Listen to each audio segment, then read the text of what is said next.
Ciao a tutti ragazzi, sono io, Dexter89, ciao a tutti. Oggi faremo un altro unboxing delle uova di Pasqua che mi è arrivato giusto ieri.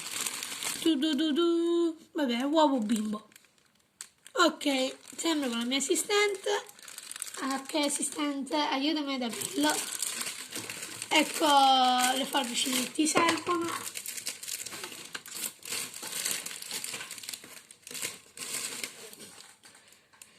Ok, mettilo qua.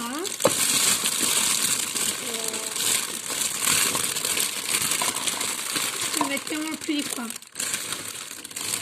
Aspettate. Ok, vuoi avere tu l'onore? Ok. Oh, brava! Wow! Che cos'è? Ragazzi, non capisco cos'è. Boh, apriamo. Dov'è la forbice? Vediamo.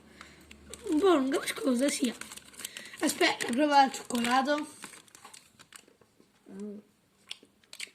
Buono, però quello Kinder È migliore. è migliore. Questo è un buon. Meno latte, vabbè, però è sempre buono. Quasi quanto il Kinder. Capisco proprio cosa sia. Proprio non so cosa sia. Vediamo se qua ci dice qualcosa. Sono prima di tutto Star Wars. Boh, sembrano tipo dei... Boh. O sono fischietti oppure qualcos'altro. Boh, c'è tipo un elastichino messo. Ah!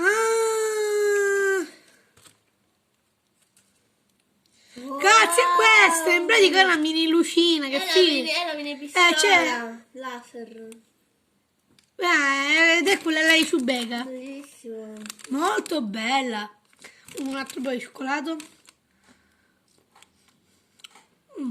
Molto carina. Questa è buona. Deve essere usata. Fa un sacco di luce. Spero che questo video vi sia piaciuto. Iscrivetevi al canale. Ciao a tutti.